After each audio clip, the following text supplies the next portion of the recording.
welcome to another edition of Trendymum Talks with Roselyn. This is a special edition, and it's special because we'll be discussing navigating motherhood and work from the perspective of an immigrant mom. And to have this conversation with me today, I have the beautiful Olutoyin Williams, and together we'll be sharing our experience of how we've been able to navigate this. Toyin, can you say hello to our guests? Hello, Roselyn. First, I want to say how honored I am that you invited me to Trendymum Talks. I've always been in awe of what you do with the community of women, supporting, providing information to them. I am so happy to be here. Thank you so much for the invitation. And to our beautiful listeners or who's watching, I love you guys. And I really hope that this episode really helps you to settle in. I'm pleased to be talking to Roselyn about this. Thank you, Tony. We're glad to have you. On this special edition, we're going to focus on three things. 1, the struggle to find our identity in a new country. 2, we're going to talk about managing our different roles: mother, wife, career, mother, name it. All it. And managing all this without a support structure. And then lastly, we'll talk about what it really means to settle down, like moving beyond the survival mode. You understand? And for every episode, we're going to be real, we're going to be vulnerable, we're going to share practical information that has helped us both on this journey. So we'll get right into it. But for today, we're just going to focus on rebuilding our identity as a working mom in a new country. So before I go ahead, I'd like Tony to please say a bit about herself. So Tony, let's hear you. Thank you. Let's hear about you. I'm so excited to talk about this because it's been an interesting journey. In the last 1 year, 6 or 7 months, it's been an interesting journey. So I currently live in Manchester, UK, and prior to moving to the UK, I used to live in Nigeria. I've been in Nigeria all my life. While I was in Nigeria, I was country head of HR for a renewable energy business, managing all of the HR and people opportunities in Nigeria. And I had the opportunity to work with counterparts in other countries in Africa. So counterparts in Zambia, counterparts in Kenya, in Tanzania. It was really a fun, high-flying job. It was my dream job. And of course, with that, against the background of being in HR for over 15 years, I would say that my primary identity was that of an HR practitioner. So if someone met me, the first thing I would say is, "Hi, my name is Olutoyin Williams. I'm an HR professional." It was one sentence. It was one sentence. There was no break in it. It was one sentence. That's how I saw myself. And that's how. And then you relocated. Then boom, I relocated. Boom, I relocated. Of course, relocating was a decision and a half. It was a decision and a half. Tell me about it. I would share with you, Roselyn, because one of the things that I absolutely love about the Trendymum Talks is just women sharing real stories. We're not sharing things from the internet. We're sharing it as it is. Thank you, Toya. I love that. And the beauty about that sharing is because you don't find so many versions of the truth. People present what they want you to hear. And Absolutely. Whilst that's not the worst thing, that prevents learning from taking place. So I'm going to share exactly how that happened. So a couple of months prior to then, we'd always said, that as a family, that we were going to have our kids study abroad post-secondary school. So this would have been post-high school. And the decision was, because we had always said we would move together, we would live together, we would never be separated as a family. It was a case of whenever we move, we would move together. Now, that was a conversation for later when the kids were older. Because I have 3 kids, the eldest is 13, 10, and then 7. So ideally, one would have thought we would consider moving maybe by the time my eldest is 16 and is going into university, because we wanted to do this post-high school. But the opportunity came for us to move much earlier, and we sort of looked at ourselves and said, you know what, why not? Why don't we do this? Why don't we do this right now? So we moved at this age, and obviously the kids are still younger. And that meant that the reality was that someone needed to keep an eye on them, an active eye on them, if I might add, an active eye on them. And Rosalie, you know how we lived in Nigeria. We had grandma. Yeah, surrounded by so many supports. We were supported. You can do a lot of things because you have that support. Here, the support is golden. But let's not go into the support part of it, how we survived. That's for episode 2. Absolutely. You mentioned, Toyi, that work was a big part of your identity. And I completely understand because work too was a big part of my identity. So now you've relocated. How did it affect your self-esteem? The country manager HR did immediately land a job. That's a story and a half right there, but I'll share with you. So interestingly, while we were in Nigeria, I was already interviewing for a role, and I was super confident I was going to get it. I was super chilled. I was just, minding my own business, doing my interviews, and it was a case of, all right, so we're moving from one stage to another. However, I did not get that role.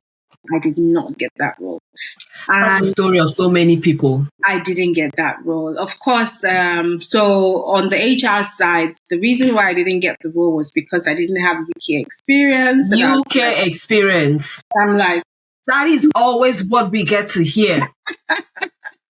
Amazing UK experience. But then this was a bit of an odd thing to say because I'm supposed to be managing countries in Africa. So country manager? What has UK experience got to do with it? However, we are not going to delve into that. That happened and that was that. And of course, that made me feel like, okay, that's interesting. I didn't think I needed to search for a job actively. So now let's get searching. But when I came into the country, I still had my old role. I had that for about a month and a half, going on 2. So I was focused on, getting supporting the company to get a replacement for my role and all of the things that needed to happen so that the transition is smooth. So eventually, when I rotated off my role, this would be 2 months after I had moved to the UK. It was now a case of let's get into the job search. Let's rebuild it because I am an HR professional, right? Let's rebuild this identity. Let's build on that. And looking at what I used to do in Nigeria, it made sense that I would either work at a similar level or I would be aiming higher. Those were my goals. And then I started. I almost feel like saying drum roll. It really does feel like, because this is what gets super, super interesting. It gets really interesting because I then started searching and I probably attended maybe 10 or 12 senior level interviews. When I mean senior level, I mean interviews at the level that I was in Nigeria. And Toyi, let me just interject there. You know that you're even fortunate to have interviewed at those high levels. And I guess it's because you're a HR professional, you know all the tricks and tips and everything in the book, which another time we'll talk about. But you know that so many people's application, even when they have been in C-suite level, don't even get the opportunity to interview. It's more like there's a ceiling kind of, and that gets to your self-esteem most time after you've applied. You begin to doubt yourself. Am I good enough for the system? What am I not doing right? And gosh. You go down that rabbit hole. And you're really, really spot on, Rosalind. You're spot on in saying I probably should have considered myself lucky or fortunate to have attended those senior level interviews. But whilst that was happening, you're quite right in saying that for some people, you then get that, you start to think, am I really as good as I thought I was? Am I who I said I was? Who am I again? Can somebody please tell me who am I again? And you're not a young person. You're not having teenage crisis. You're not going through puberty. This is you in your 40s having to sort of sit down and say, who am I again? What am I again? What am I on about? So it's one part of life. It's one part of moving, relocating to a new country, trying to fit yourself in a career that maybe we don't get to hear about it a lot. People talk about it, but we don't get to hear about it.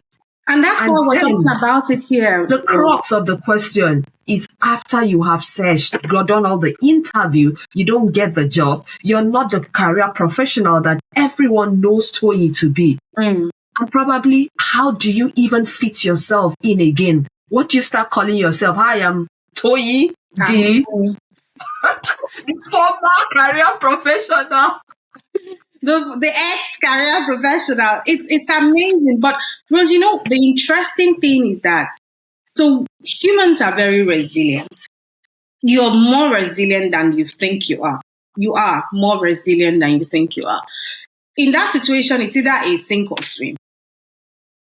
So let's talk about the sinking. Yeah, let's start with the sinking so that we paint the picture very clearly. So you're in that situation. There are a few hard-hitting things that must be addressed. Number one, how do we make money? Because you're in a new country now. You've got bills to pay. You've got kids to feed. There is no, let me call XYZ. Maybe you're going to give me a bailout. Let me call XYZ. Maybe there is a bridge loan. There is nothing like that. You moved. You sold it all. Like we say in Nigeria, you jackpot. You moved. So that at the back of your mind comes this really, really heavy weight of responsibility where you're thinking to yourself, it feels like I'm on my own. Like, what do I do now? Two options. You can sink and literally go into, this is sad. Depression. Very dark. Let's just call it the name it is. I can't understand. And it's real. It's not imagined. It's not a case of, oh, come on now, snap out of it. It's not that bad. It is that bad. Because if you think about it, the average professional that is migrating out of African countries or other European countries into another country is in their early 40s to mid 40s. Yeah, usually mid-level career and a bit of senior level career. A bit of senior level on a very nice trajectory, if I might add. They were already on a nice trajectory. They were going to get to that point sooner rather than later. And then there is this decision, this family decision to move into another country. But I don't think we prepare enough for this side of it.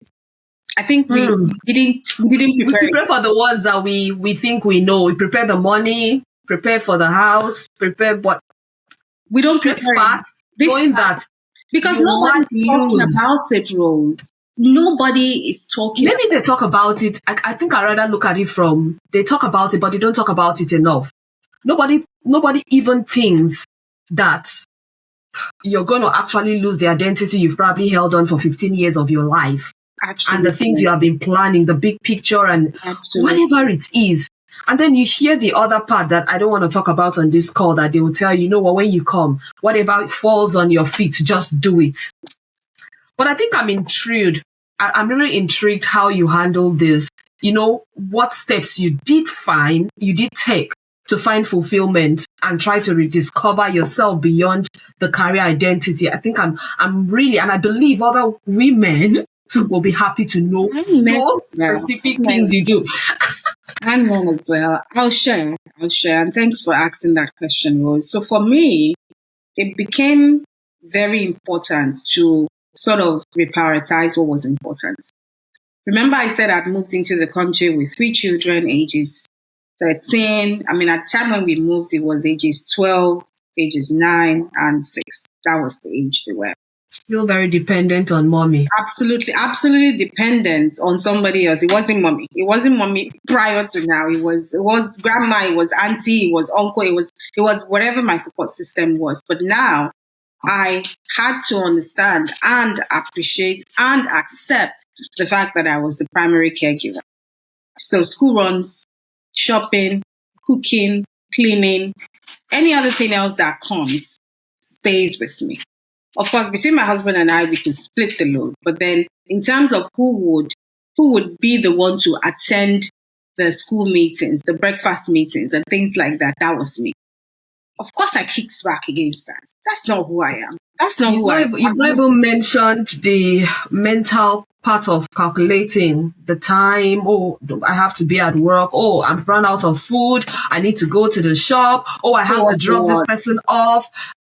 And then the disruption. You're suddenly called. Oh, your son forgot to bring a pair of God knows what to school. Can you please? Bring it. Like, drop, what, off, where, how? Are you serious right now? I'm sure he can do without it. Oh no, he won't be able to do anything without it. Let him sit. Oh, we don't want that to happen. It's not gonna feel. I'm like, deep breath. All right, I'll see you in 30 minutes. Can we make it 1 hour?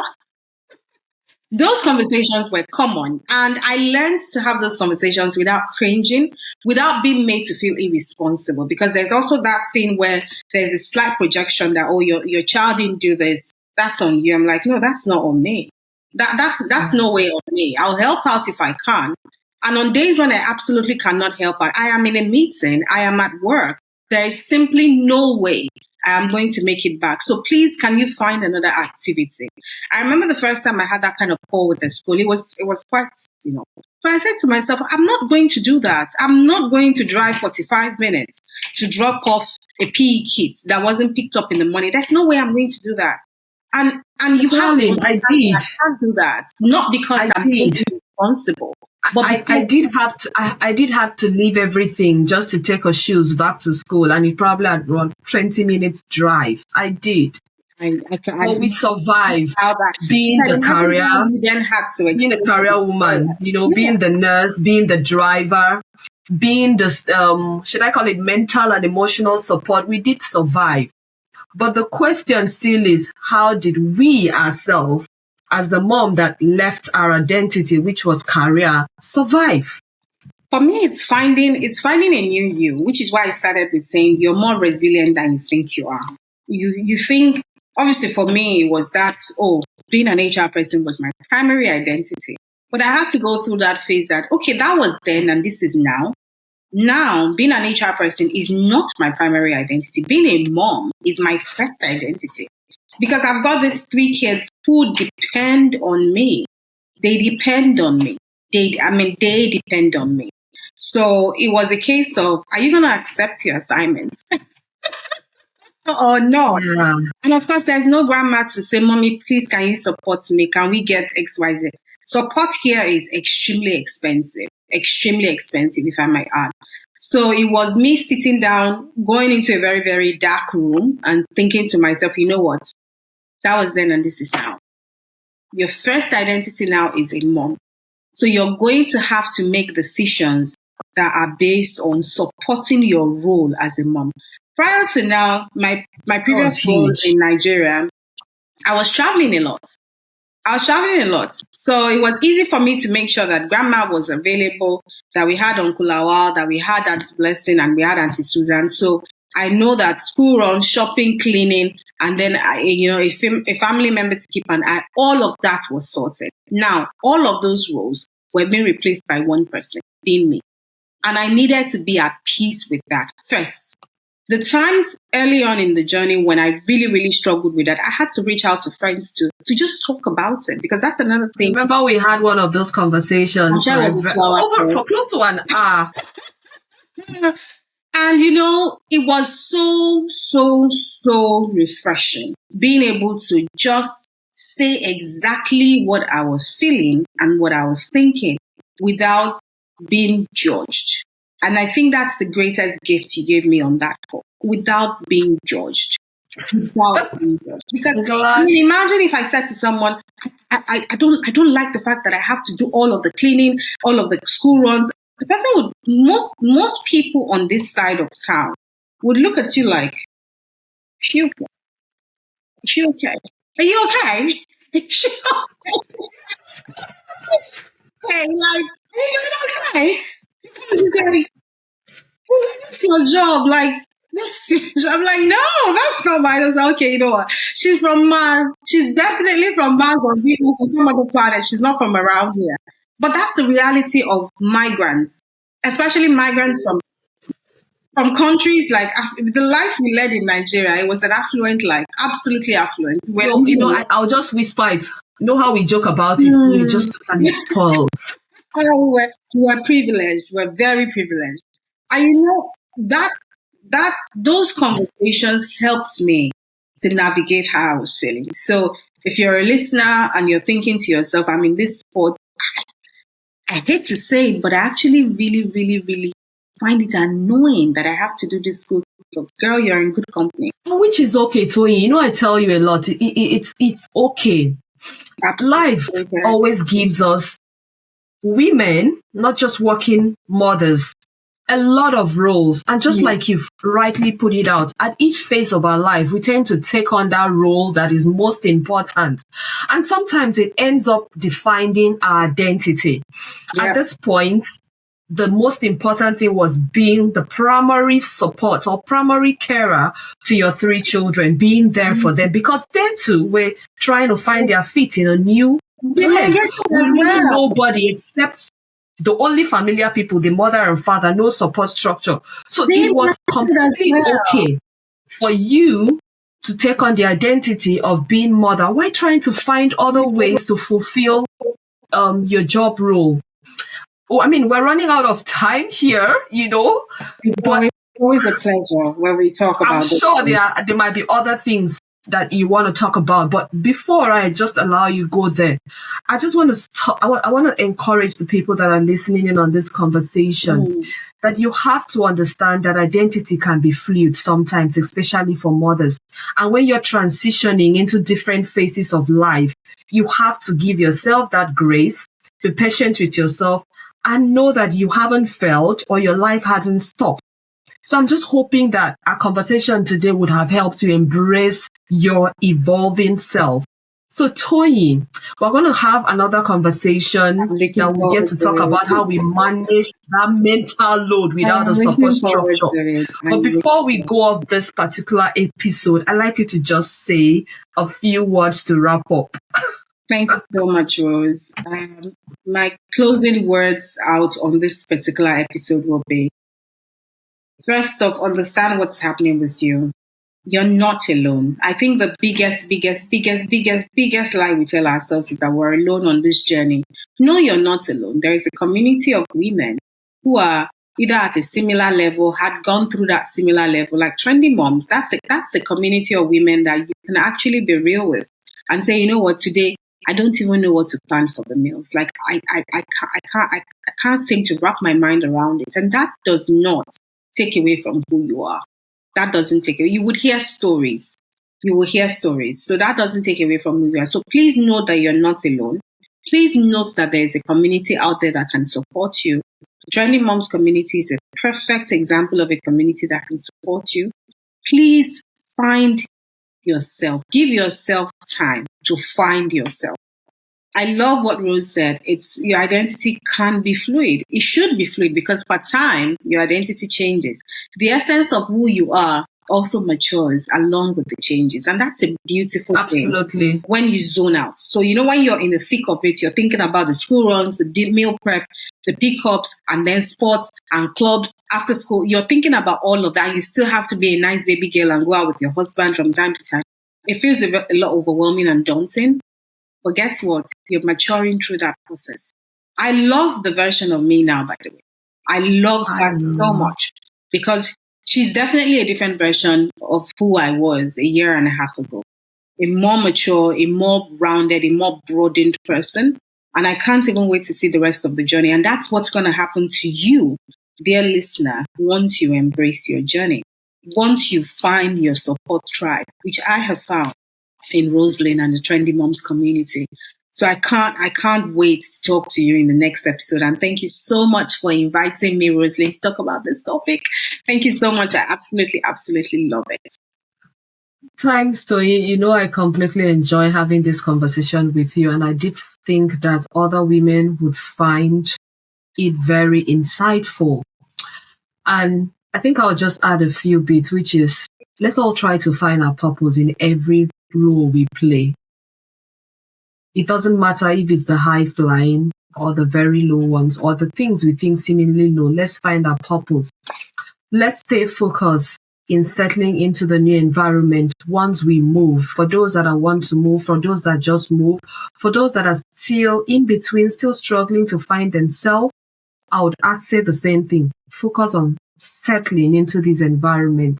Forget about worrying about external validation. Nobody wants to know if you're a fantastic mom. No. Or if forget about all that. Let it be you that feels peace in all this. And like I always say again and again, you're not in competition with anyone, so walk at your own pace. So thank you so much, Tony, for this episode, for having this conversation, candid, sharing your story. I'm so happy we had it. So I'll just say stay tuned for our next episode where we get to talk about the role of support structure in managing this mental role. So we're going to explain how we went through it without the village that has supported us this far. Absolutely. Thank you so much. See you next time. Take care.